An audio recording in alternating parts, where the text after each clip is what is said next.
Hey everyone, it's Silva, and today we're finally getting to something I've been wanting to talk about for a while now, and that's shoes.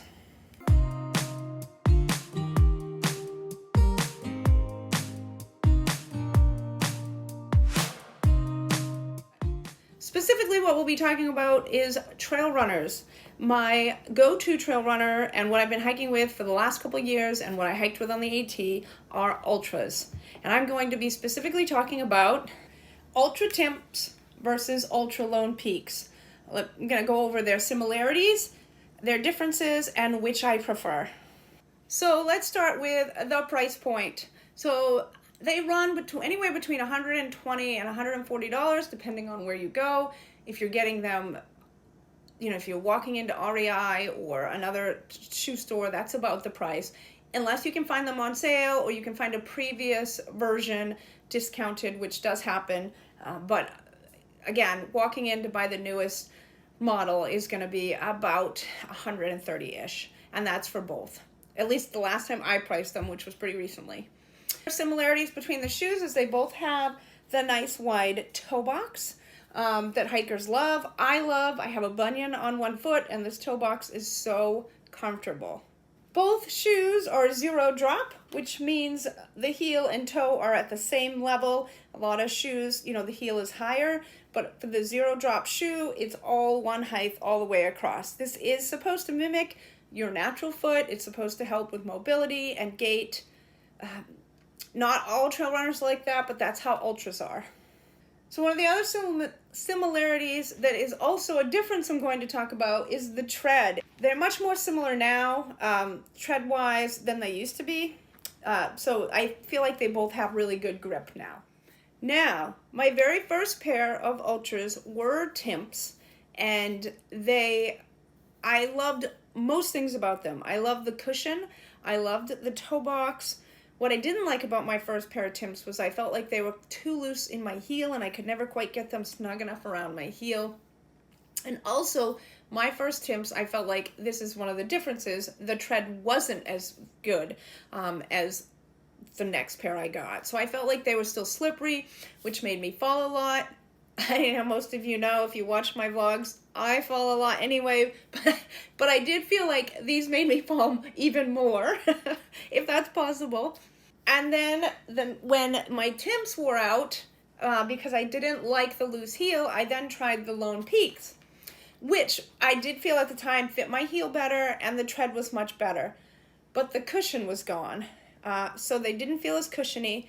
But I wore them, I liked them, I used them on small weekend backpacking trips, and I used them on everyday hike, and felt like they did really well. But when I went to get my shoes for the Appalachian Trail, I wanted more cushion, because I knew I'd be hiking day after day after day.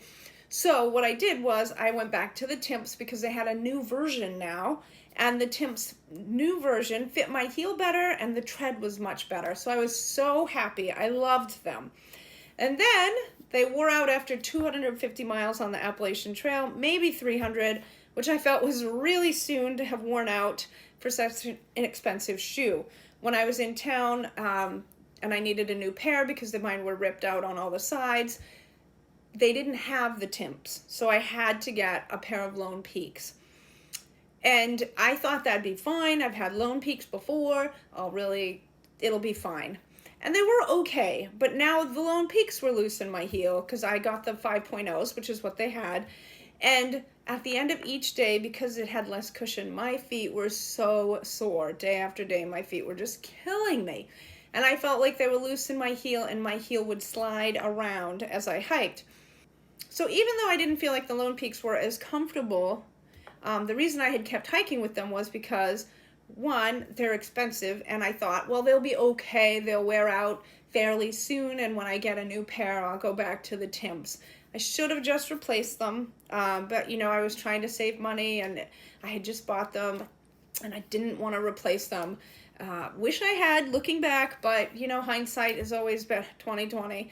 But while I was recovering from my injury, one of my followers came, and wonderful time we had together, and gave me a pair of Timps, a brand new pair of Timps, and they were so much better. I absolutely loved them. so much cushion again. I felt like they were just so much more comfortable. So that is why I prefer the Timps over the Lone Peaks. I just feel like they fit my foot better. They support my foot better. There's more cushion. I love the wide toe box, and I feel like the tread is really good now and keeps me from slipping. So that's why I prefer these.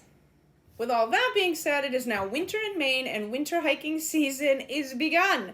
And so I will be hiking during the winter with my Solomon boots. I don't prefer boots, but in the wintertime in Maine, they keep my feet warmer, they keep my feet drier, they work well with my snowshoes and spikes. The trail runners don't seem to work good with spikes. The spikes end up kind of hurting my foot when I'm in trail runners. So I do wear boots in the wintertime. I'm so excited come spring to get out of them and back into my trail runners. They are just not as comfortable for me. So that's why I don't hike all year round in boots. So I would love to hear from you guys what you hike in, what you prefer, and why, because come spring, I am thinking that I'm going to change out of ultras. I'm going to try something new, because if you've watched my 52-mile hike of the Monadnock Centipede Greenway Trail, if you missed it, I'll link it here. You know, my feet gave me some problems. I was hiking in the Timps, and maybe it's because they're just dead and time to replace them, but I got lots of blisters. My feet were just so sore every day, and I don't feel like I was doing any more, miles than I did on the AT, but my feet were just killing me, and I don't know, I just never had that many foot issues. Even when I first started on the AT, my first week, my feet hurt worse after that 52-mile section than they did after a week on the AT. So I think I'm going to try new shoes, new trail runners, and see, maybe I'll try something that isn't zero drop, see what it does. Would love to hear what you guys hike in. I'm going to start looking around, but I won't probably purchase them until March, maybe, when spring is coming. But yes, I'd love to hear from you. Put what you use for hiking in the comments below. And also, if you have any questions, if there's something I missed that you wanted me to go over with the trail runners, put that in the comments below, and I'll answer those questions. So I hope that helps. I hope that gives you an idea of the differences and similarities between the Lone Peaks and the Timps, and why I prefer the Timps over the Lone Peaks. I hope you guys are having a fantastic week. Thank you so much for following along, and I'll see you in the next video.